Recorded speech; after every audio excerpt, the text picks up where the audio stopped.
Olá, sejam bem-vindos para mais um tema da série A Voz que Clama, História e Profecia, trabalhando neste momento as profecias do Apocalipse.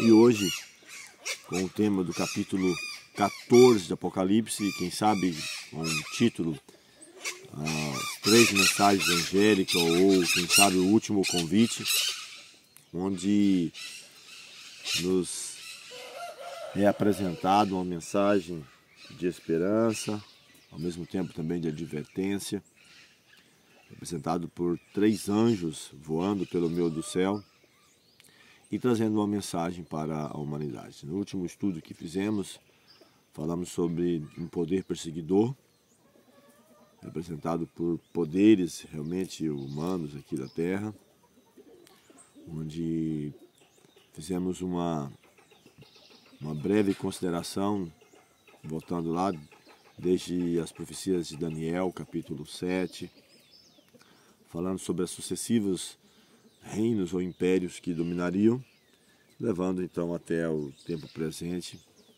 e o preparo para a volta de Jesus. Queremos que você que nos acompanha através da Rádio 97, ou quem sabe através do canal no YouTube ou outras mídias, quem sabe também em momento posterior na rádio web, não fique amedrontado com as mensagens. A mensagem não tem essa intenção. Fala de Apocalipse, muitos veem o Apocalipse como falando simplesmente de calamidades, tragédias, destruição. Mas a mensagem do Apocalipse, ela fala sobre a revelação de Jesus. É claro que ela traz o contexto histórico do que já ocorreu e profético do que irá ocorrer. Fala sim de juízos. Aliás, nosso próximo estudo fala sobre isso, as 7 últimas pragas. Mas a mensagem, se você ir para Mateus capítulo 24, onde o próprio Cristo ele apresenta o desenrolar também histórico de acontecimentos que, começando por Jerusalém, entrelaçando com o contexto histórico também para a volta de Jesus. Ele até fala que quando virmos esses sinais, não é para entristecermos, mas erguer nossa cabeça e entender que a nossa redenção se aproxima. Então, deve ser esse o nosso enfoque, né? O preparo para a volta de Jesus. Os sinais apontam o alinhamento profético, histórico das nações. Ele fala que homens desmaiarão de terror pela expectação dos acontecimentos, das coisas que estariam acontecendo, pelo bramido do mar e das ondas. Tá? E assim venha a ser o nosso pensamento em relação a essas mensagens. Vamos falar com o Senhor neste momento. Bondoso Deus, amado Pai, graças rendemos pelo cuidado, a proteção, pela oportunidade de estudarmos a Tua Palavra, de termos a compreensão que o Senhor nos concede pela iluminação do Teu Santo Espírito para o preparo necessário para a volta de Jesus. Que essas mensagens venham nos tornar mais conscientes do contexto histórico, do contexto profético, da necessidade de uma busca maior, de uma compreensão melhor. E assim, como escreveu o apóstolo Pedro, não simplesmente aguardar, mas abreviar-nos para a volta de Jesus. Essas bênçãos rogamos e agradecemos em nome de Cristo. Amém. Vamos então aqui. Formulamos algumas perguntas e ao mesmo tempo procuramos resposta bíblica. Apocalipse 14, versos 1 a 3 inicialmente. E a pergunta é: quem estava com o Cordeiro no Monte Sião? Aqui diz o texto: e olhei e eis que estava o Cordeiro sobre o Monte Sião, e com ele 144.000, que em suas testas tinham escrito o nome de seu Pai. E ouvi uma voz do céu, como a voz de muitas águas, e como a voz de um grande trovão. E ouvi uma voz de harpistas que tocavam com suas harpas e cantavam como um cântico novo diante do trono e diante dos 4 animais, dos anciãos, e ninguém podia aprender aquele cântico senão os 144.000 que foram comprados da terra. Então aqui é nos dito que havia, com o Cordeiro, estava com o Cordeiro 144 mil. 144 mil foi tema, talvez ainda seja de grandes debates, né? Alguns acreditando que seja simplesmente literal, simbólico, ou, quem sabe, líderes representativos de um total maior de salvos, que de fato não deixa de ser uma verdade, até porque os salvos não serão simplesmente os 144 mil, mas fala dos 144 mil e uma grande multidão, vindo de todas as nações, tribos, línguas e povos. Mas de um modo mais simples, as primícias, né, os primeiros frutos, aqueles que o próprio texto diz que estarão com o Cordeiro para onde quer que ele vá. Ainda na continuação do mesmo tema, versos 4 e 5, diz que esses são os que não estão, achei interessante aqui, não estão contaminados com mulheres. Algumas traduções dizem que são castos, são virgens, né? Não estão, pode ser que até estiveram, mas não estão contaminados com mulheres, porque são virgens. Estes são os que seguem o Cordeiro para onde quer que vá. Estes são os que, dentre os homens, foram comprados como primícias para Deus e para o Cordeiro, para o Eterno e para o Cordeiro. E na sua boca não se achou engano, porque são irrepreensíveis diante do trono de Deus. Então, de forma resumida, mulheres, nós já falamos de outros temas representando igrejas, eles estão contaminados com igrejas no sentido de igrejas que não estejam conectadas, né, com a verdade. Nós temos falado em outros momentos também que Deus não está preso a uma placa denominacional em si mesmo. Quem sabe como Israel no passado, que acreditava que a salvação só poderia ser salvo se você fosse da comunidade de Israel, ou que a salvação estava limitada simplesmente a Israel. Quem sabe até mesmo os discípulos em alguns momentos, né? Senhor, aquele lá está pregando, está expulsando demônios, mas não nos segue, e aí, o que o Senhor nos diz? Então, em muitos momentos, e aliás, a vinda de Cristo, a morte de Cristo, prova justamente isso, né? Havia uma profecia em Isaías falando que a sua casa, a casa do Eterno, seria chamada casa de oração para todos os povos. Então, nunca esteve nem vai estar ligado simplesmente a uma denominação. A salvação ela é extensiva, ela é expansiva. O projeto é alcançar, como a promessa feita a Abraão, que no seu descendente seriam benditas todas as famílias, ou abençoar todas as famílias da terra. O desejo de salvar todas as famílias das nações da terra. Agora sim, há diretrizes, há orientações, há normas, há mandamentos a ser seguidos, independente de uma placa denominacional em si. Então aqui diz que eles não estão contaminados no sentido de doutrinas que não condizem com a palavra de Deus. Eles foram comprados como primícias, os primeiros frutos. Quando Cristo esteve aqui, quando ele deu a sua vida, ressuscita, ele leva também um grupo de pessoas representativos ali, dos salvos, a primeira colheita da ressurreição, comprovando a sua ressurreição. E aqui também, nesse momento, esses que ministrarão, quem sabe, para a eternidade, juntamente com o Cordeiro. E interessante também, você vai achar isso no Apocalipse 7, também agora no 14, falando, né, sobre esse grupo dos 144 mil, de cada tribo de Israel. Ou as características, o caráter, né, assim como os filhos de Jacó, né, e o próprio Jacó lá em Gênesis, ele abençoando, ele falou das características pessoais de cada um. 144 mil também como uma colheita primícia da seara, da grande multidão, de todos com as suas características peculiares. Então, um pequeno detalhe sobre esse grupo, né?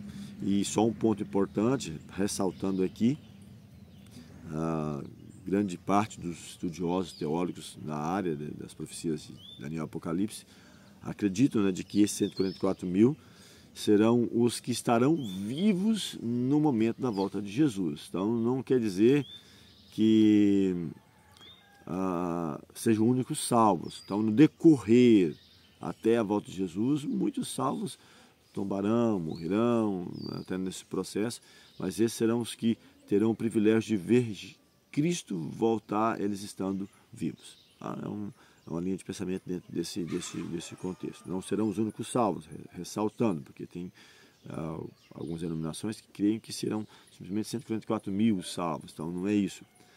Serão as primícias, os primeiros frutos, os que estarão vivos, que contemplarão a volta de Jesus não tendo passado pela morte. As 3 mensagens angélicas, onde vamos focar principalmente no nosso tema de hoje. Aqui no capítulo 14, versos 6 a 7, fala que vi outro anjo voar pelo meio do céu. E o que tinha esse anjo? Diz que ele tinha o evangelho eterno. Então não é qualquer evangelho, é o evangelho eterno, para o proclamar aos que habitam sobre a terra.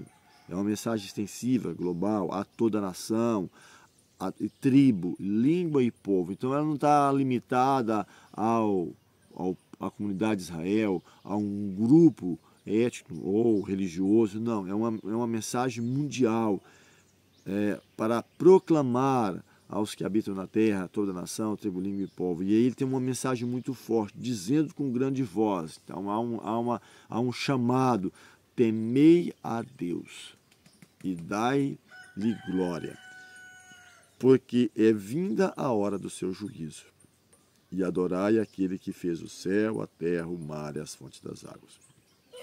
Inicialmente essa mensagem ela começa a ser proclamada num período bastante crítico, onde o ateísmo e outras ideias que retiram o Criador, o evolucionismo, algumas coisas assim, a partir de, quem sabe, 1798, eu falei muitas vezes sobre isso, baseado na Bíblia, embasado na Bíblia, no período de um tempo, 2 tempos, metade de um tempo, 42 meses, ou 1260 anos, período da Idade Média, 538 a 1798 d.C., cumprindo também a profecia de Daniel 8,14, até 2.300 tardes e manhãs o santuário será purificado, começando em 457 a.C., quando foi dada a ordem para restaurar Jerusalém, levando a 2.300 anos posteriormente, levando aproximadamente do ano 1798 começa a determinado tempo do fim, mas a profecia também em 1290 e 1335 de Daniel 12, eu até falei em outros momentos,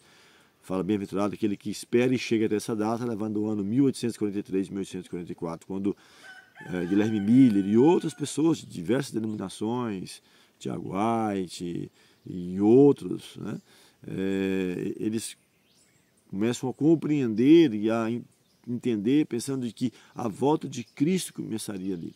É uma interpretação que eles têm sobre isso.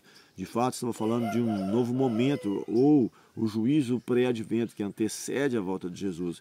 O próprio Apocalipse também, capítulo 11, nós lemos, capítulo 10, uma mensagem mundial, capítulo 11, só voltando um pouquinho, você pode até achar esse estudo na nossa playlist lá, na Voz que Clama História e Profecia, as 2 testemunhas, onde fala para que voltasse a atenção para o santuário e seus adoradores, quem está levando a sério essa mensagem da volta de Jesus, do santuário celestial, do ministério de Cristo, santuário celestial, daquilo que ele está fazendo ali, da hora do juízo também.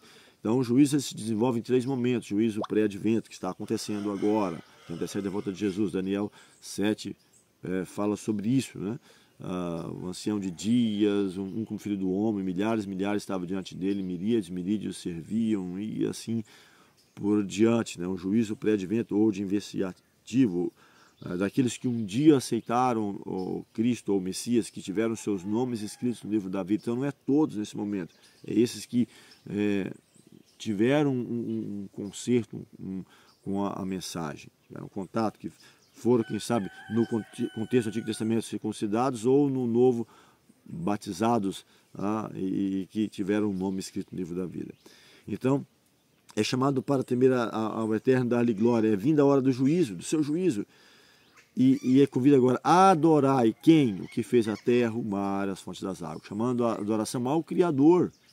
E um ponto importante que eu quero destacar é que, dos 10 mandamentos, o único que nos remete, nos faz lembrar claramente o Criador, é o 4º mandamento, e é aquele que foi escrito com o dedo do Eterno em tábuas de pedra: lembra-te do dia do sábado para o santificar. E infelizmente O mundo cristão tem rejeitado, tem esquecido isso. É aquilo que ele falou, lembra-te. E ele fala, porque em 6 dias criou Deus os céus, a terra, o mar, as fontes das águas.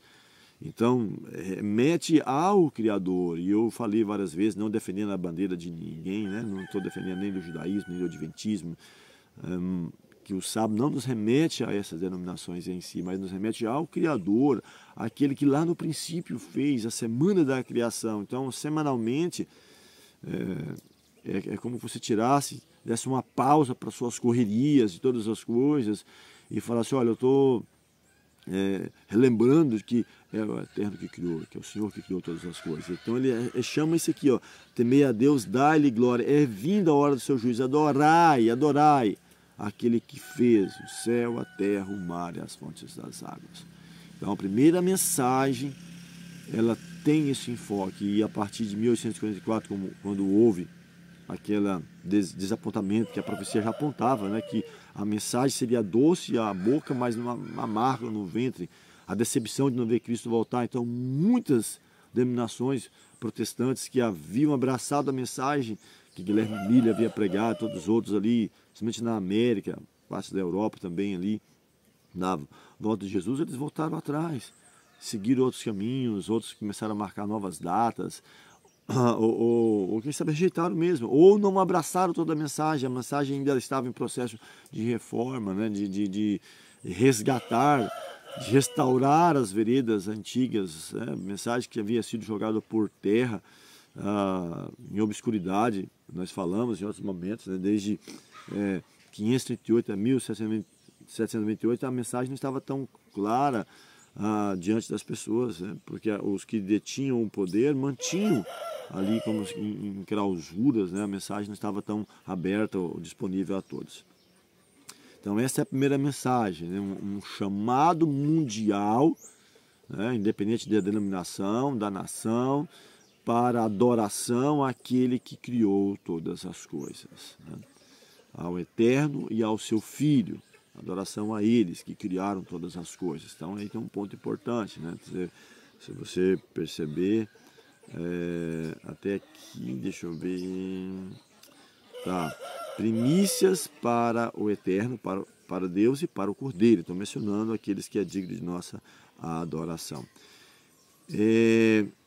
Essa é a primeira mensagem, então lembre bem, primeira mensagem, não é um anjo literal, mas mensagens em cada período, e essa mensagem se repete ainda, ela começou a ser proclamada naquele momento, mas ela está repetindo e deve ser avolumada com a segunda e a terceira mensagem.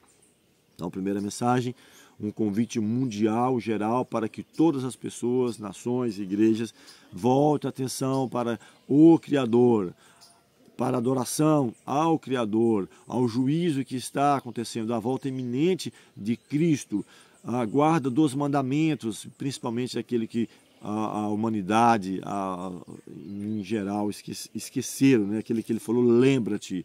E infelizmente, nós falamos no último estudo, dentro em breve, quem sabe, falamos, né, a profecia aponta, os Estados Unidos, influenciado pelas principais igrejas protestantes, vão estabelecer um outro dia em contrapartida daquilo que foi estabelecido lá no Éden, na criação, e vão desrespeitar, de certa forma, a liberdade religiosa, impondo que seja assim. Ou que adore, né, no dia que eles escolheram. A segunda mensagem, versos 8 a 10, capítulo 14, diz assim: o outro anjo seguiu, o segundo no caso, dizendo, caiu Babilônia, aquela grande cidade, que a todas as nações deu a beber do vinho da ira da sua fornicação, e seguiu-os. Tá, vou segurar nessa aqui por enquanto, depois eu falo do terceiro. Então, o segundo, dizendo que caiu Babilônia. Agora eu pergunto, será que está falando de Babilônia literal?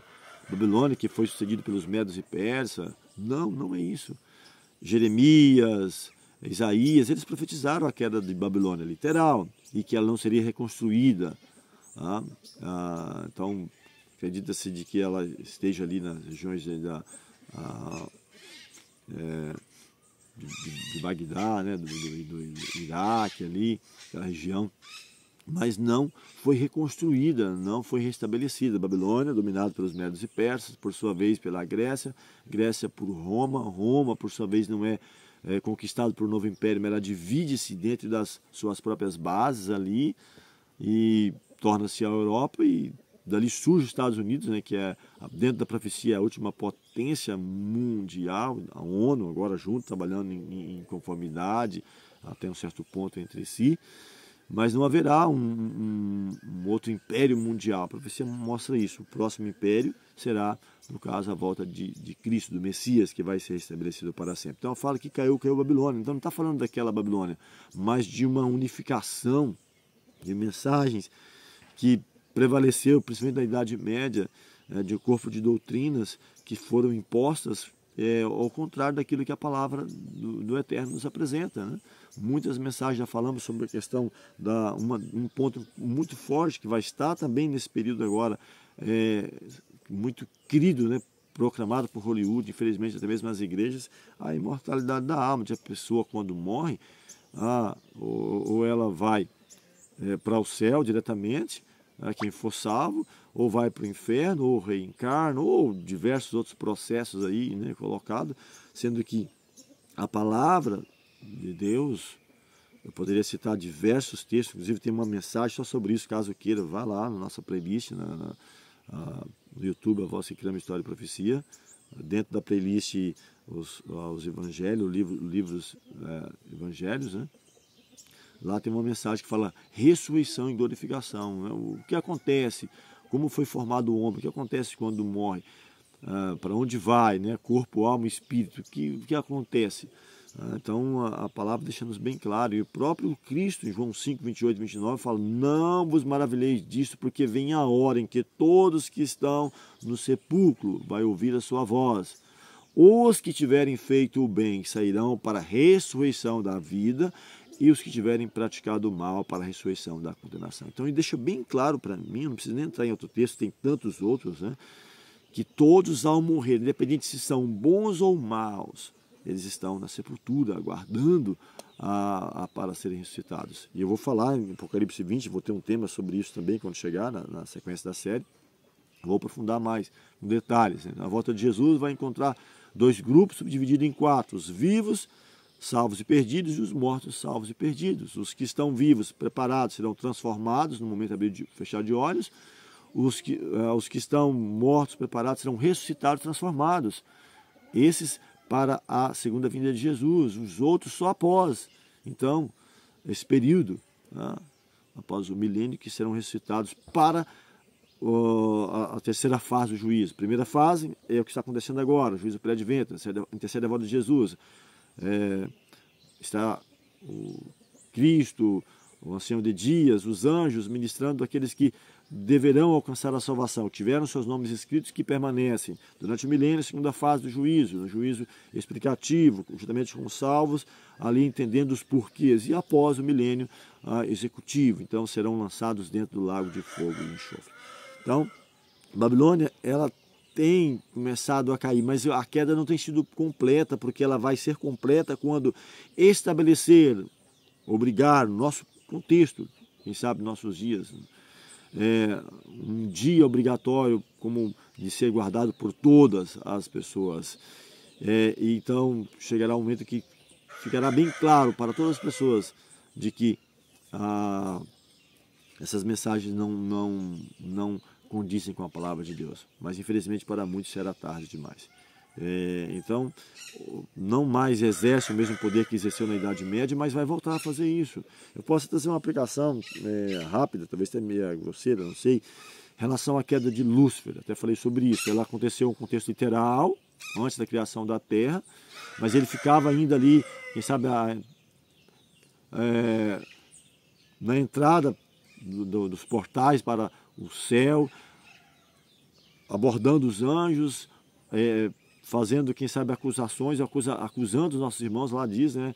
Derribado o acusador dos nossos irmãos. Mas perde-se o laço de simpatia na morte de Cristo, quando todos os outros mundos agora percebem o quão mal eram as suas obras. Então foi permitido a ele exercer ainda influência, porque havia perguntas a serem respondidas. Então, nesse momento, caem todas as máscaras. Apesar de não estar mais ali no céu, em outros mundos, ter acesso a outros mundos, ficar restrito após a morte de Cristo, simplesmente aqui, a terra, a sua atenção dobra, ai da terra e do mar, porque ele desceu um grande ira, sabendo que pouco tempo lhe resta. A atenção é, quem sabe, redobrado 10 vezes mais dedicada para a terra, porque agora a sua influência não é exercida ali. Então, a mesma questão é que não está mais a exercer as mesmas perseguições que houve na Idade Média, mas a influência permanece.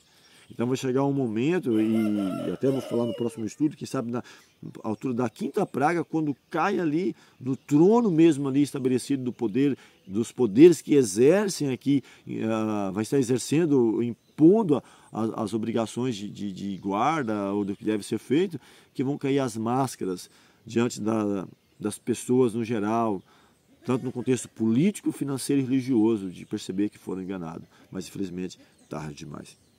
Então, aqui fala da queda completa dos sistemas, né, que, tanto político, religioso e financeiro, que governa o mundo. E a terceira mensagem.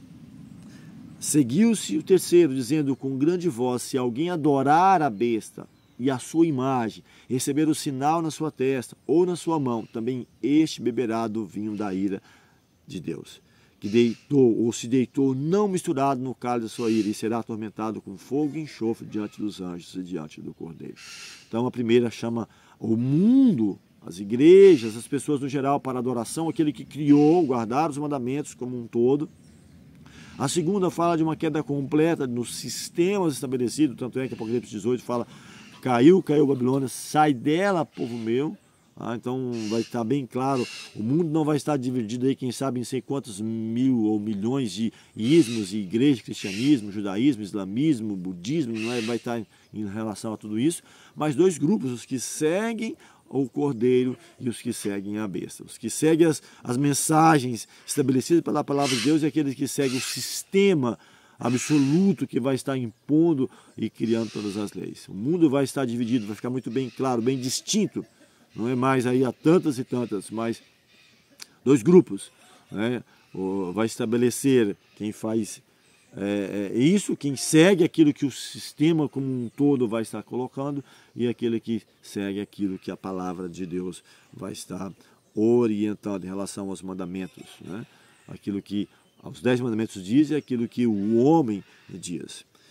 Então aqui diz que a primeira chama a adoração, né, ao geral. A segunda fala da queda, onde ficará bem claro essa queda completa. E a terceira, o juízo para aqueles que insistirem ainda a desrespeitar os mandamentos de Deus. E as consequências, né, consequências eternas, diz que a fumaça do seu tormento sobe para sempre. E aqui há um outro ponto, né, que muitos creem, né, que está falando de um inferno a queimar para a eternidade. Aqui diz que não tem repouso de dia e de noite, os que adoram a besta e receberam o sinal. E aí eu trouxe um pensamento em Malaquias 4:3, talvez esclareça. Eu tenho uma mensagem só sobre isso também, onde eu falo sobre o rico e o Lázaro e outras mensagens também. Mas aqui diz assim que aquele dia vem. Que jeito que vem esse dia? Ardendo com fornalha. Todos os soberbos, então aqui inclui todos que cometem impiedade, então todos os ímpios, né, todos que se perderem, serão como a palha, e o dia que está para vir os abrasará, diz o Senhor dos Exércitos, de sorte que não deixará, olha um ponto importante, nem raiz nem ramo.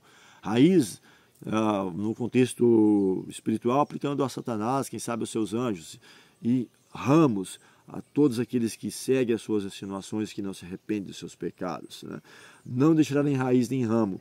Mas olha um ponto importante, mas para vós, quem é esses? O que temeis o meu nome, que obedece os mandamentos, nascerá o sol da justiça, a cura trará nas suas asas, saireis, saltareis como bezerros da estrebaria, pisareis os ímpios, olha um ponto importante, porque se farão cinza debaixo das plantas dos vossos pés, naquele dia que estou preparando, diz o Senhor dos Exércitos. Então, naquele dia que estou preparando, se farão cinzas, como cinza? Peraí, mas não vai queimar, segundo a crença popular, no geral, de que vai queimar no inferno para a eternidade? Então mostra bem claro que, e eu vou trazer até o último texto do estudo de hoje, né, falando sobre isso, até vou ler agora, diz assim, ó, a morte, Apocalipse 20, versos 14 e 15, e a morte e o inferno foram lançados no lago de fogo. E aí ele explica, esta é a segunda morte.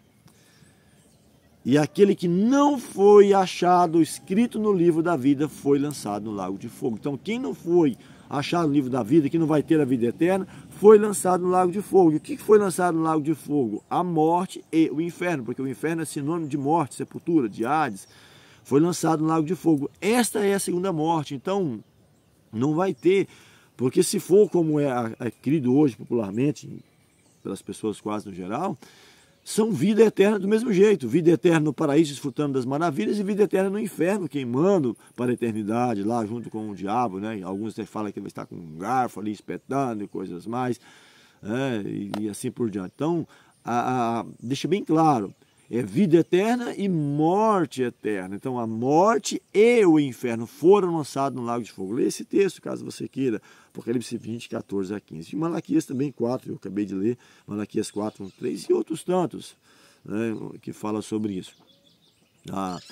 Então, e esse é um dos pontos, né, que foi grandemente, largamente ensinado, e muitas pessoas até hoje acreditam, mas a palavra de Deus deixa bem claro.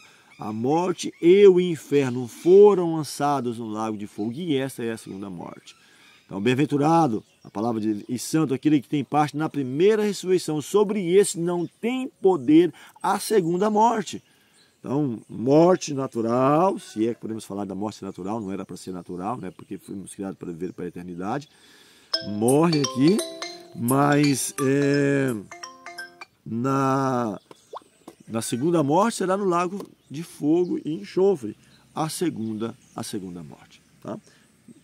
Estamos terminando o nosso estudo e esperamos que tenha entendido a mensagem. Pode falar conosco também.